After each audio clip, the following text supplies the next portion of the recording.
Oke, selamat datang kembali di channel Kang Toronik. Ini adalah video pertama untuk tutorial AutoCAD.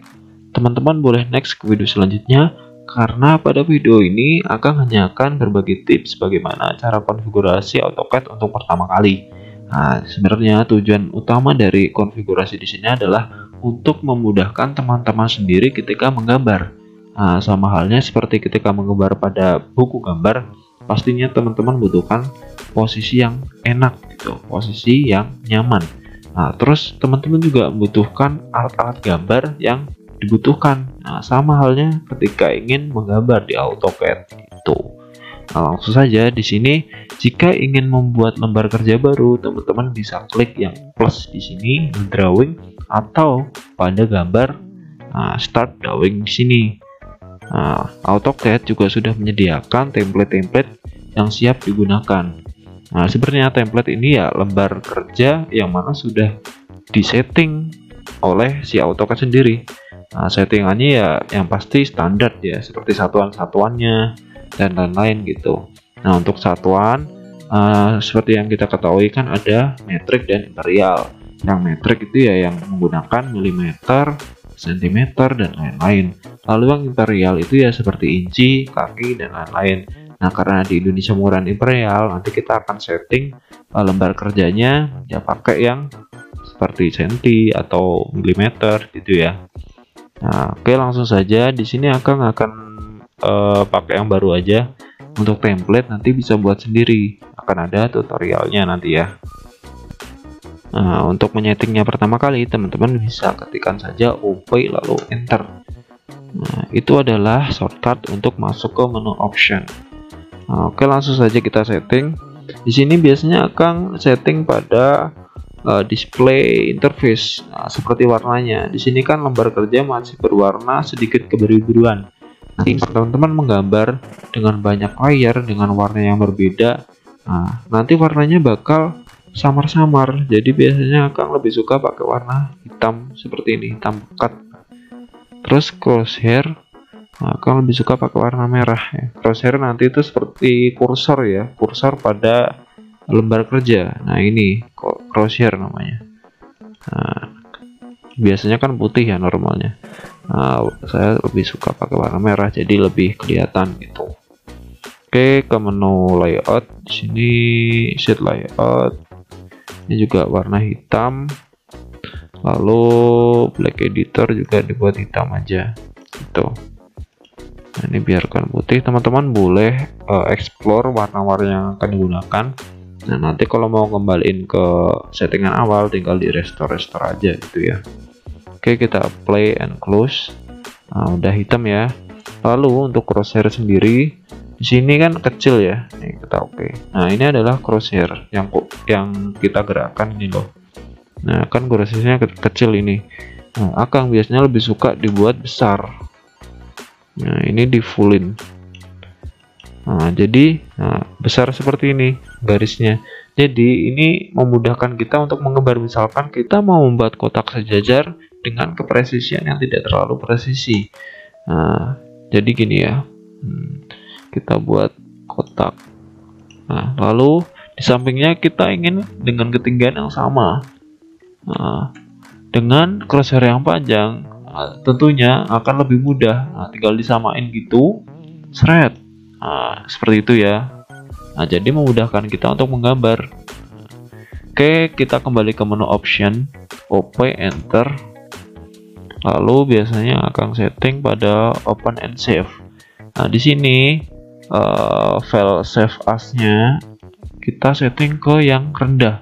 Jadi misalkan kita bekerja kelompok gitu, kita kan nggak tahu komputernya dia menggunakan AutoCAD tahun berapa, jadi kita gunakan yang rendah. Jadi misalkan teman kita pakainya AutoCAD 2015, dia bisa mengaksesnya gitu.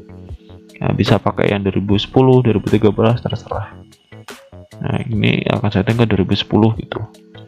Terus di plot and publish. Nah, misalkan laptop atau komputer teman-teman terhubung ke printer ya tinggal cari printernya aja gitu. Nah, karena nggak terhubung ke printer ya pakai yang AutoCAD PDF high quality print.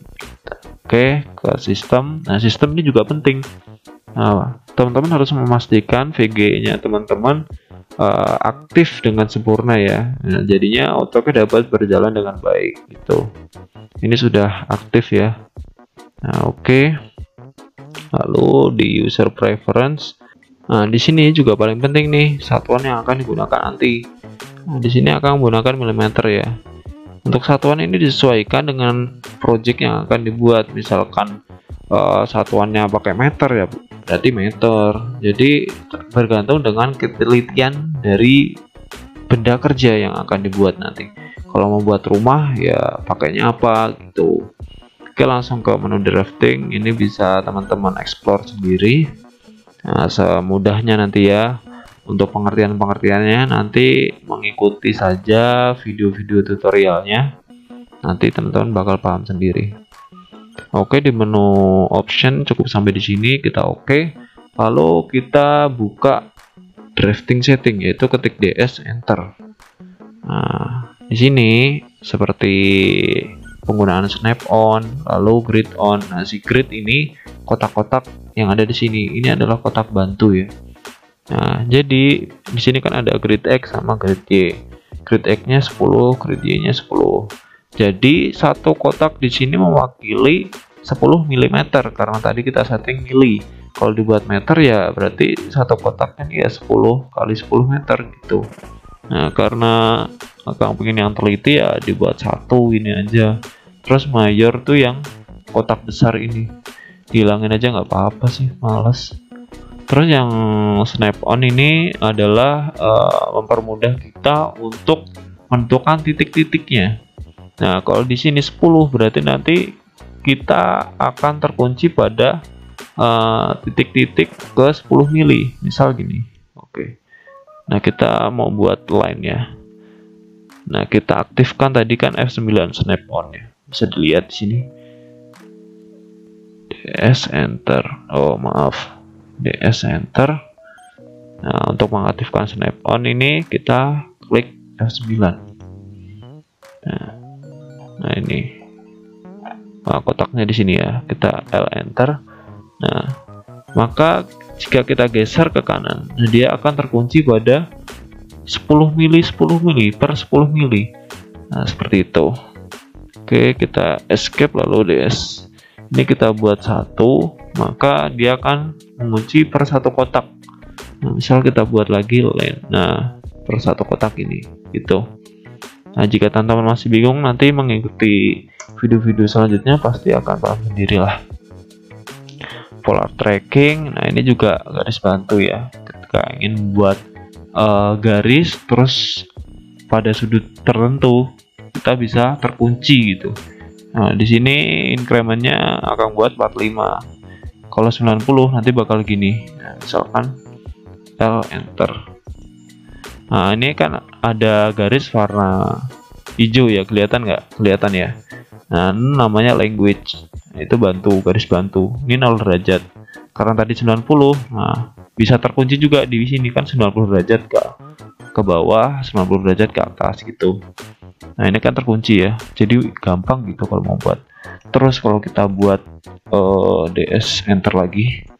Kalau kita buat 45, jadi lebih banyak kita akses sudutnya, lebih akurat gitu maksudnya.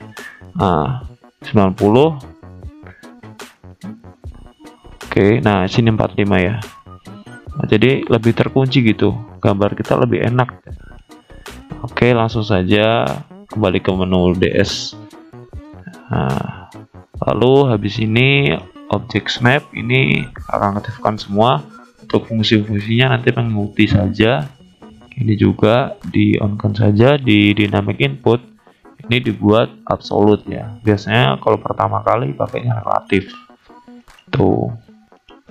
Oke, ini bisa teman-teman coba-coba aja, nggak apa-apa, nanti bisa di restore. Oke, kita oke saja. Nah, cukup sampai di situ ya untuk konfigurasi. Teman-teman bisa coba-coba sendiri untuk konfigurasi. Nah, di video selanjutnya nanti baru mulai masuk ke cara membuat atau belajar dari fitur-fitur yang ada di AutoCAD ini. Terus juga akan buatkan video cara membuat template ya, jadi settingan-settingan ini akan tersimpan gitu. Nah, nanti juga dibuatkan kepala gambar dan lain-lain. Jadi ketika kita ingin membuat lembar kerja baru, sudah tersedia di situ, satuannya udah pasti, terus udah ada kepala gambar dan lain-lain gitu. Kalau ini kan kita harus setting-setting terus, kan capek gitu ya. Oke, cukup sampai di sini ya. Tonton video selanjutnya. See you in the next video. Thank you.